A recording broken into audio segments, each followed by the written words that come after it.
मुझे लगता है रुबिका, मैं जवाब दे दूं। वो हुआ है, सरकार ने हम देश के प्रवक्ता हैं और गर्व से कह रहे हैं कि हम यहाँ देश के प्रवक्ता बने रहेंगे। आप नहीं सुन रहे, पता नहीं किन आकाओं की आवाज सुने बैठे हैं, किन आकाओं के उस पर चल रहे हैं, मेरे समझ ही नहीं आ रहा है कौन आपके आका में समझ। आतंकवादी और नहीं सुनेगी, ये याद रखो। जहाँ भारतीय जनता पार्टी की सरकार है, नरेंद्र मोदी जी हमारे हेड है, तो समझ जाओ आतंकवाद और अलगाववाद कोई नहीं, कुछ नहीं है।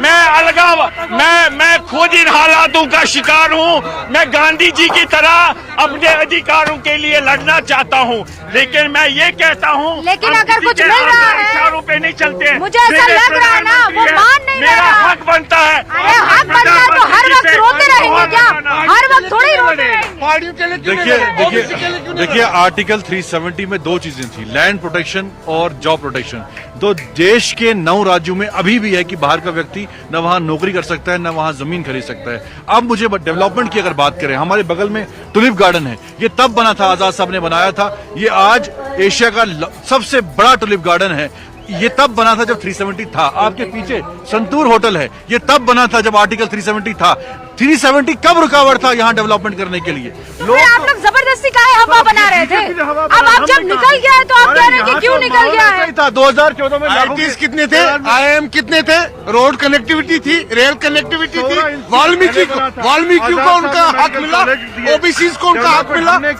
डिस्ट्रिक्ट हमने बनाए। तो फिर पत्थर लेके क्यों घूम रहा था बच्चा? पत्थर जो फेंक रहे थे, आज गोलियां चला रहे हैं, क्या बदलाव हुआ? किसने कहा गोलियां चला रहे? मतलब आपने पत्थरबाजों को गोलियां, आपने उनको बंदूकें पकड़ा दी। सिलेक्टिव किलिंग्स नहीं होती थी 2014 से पहले, आतंकवाद कम हो गया। मैं एक चीज मानता हूँ, यहाँ बदलाव हुआ है, आम व्यक्ति खुश है। और आम व्यक्ति के मन में, अगर आप एक गरीब परिवार में जाओगे, उसको गोल्डन कार्ड भी मिला, उसको टॉयलेट भी मिला, उसको जल उज्ज्वला योजना का लाभ भी मिला, उसको सरकार हर एक सहायता देती है, चाहे यहाँ ओल्ड एज पेंशन हो। लेकिन मैं ये नहीं कह रही हूँ कि सब, मैं ये तो चुनाव की तो अभी निर्मल जी से बात की है ना, चुनाव को लेकर बार बार ये कहा जा रहा है, करना पड़ा, बार बार ये कहा जा रहा है कि चुनाव करने से क्यों कतरा रहे हैं शहजाद पूनावाला? सुप्रीम कोर्ट करवा रही है ना, भाजपा नहीं करवा रही है।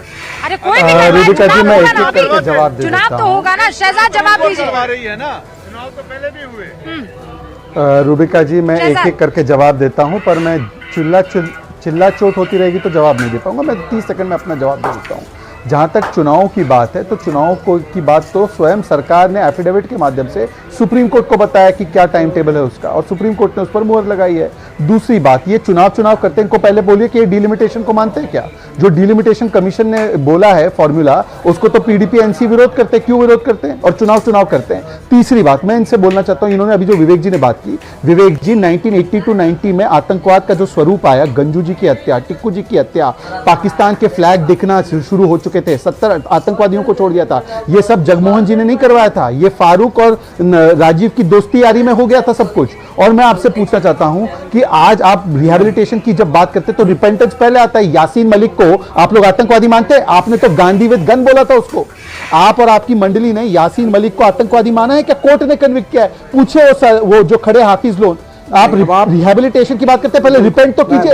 यासीन मलिक ने 4 IAF ऑफिसर को मारा, क्या वो आतंकवादी है? कन्विक्टेड है, पर ये हाफिज लोग नहीं मानेंगे। रूबिका जी पूछे हाफिज लोग से कि क्या वो यासीन मलिक को मानते हैं आतंकवादी, हाँ या ना? नहीं,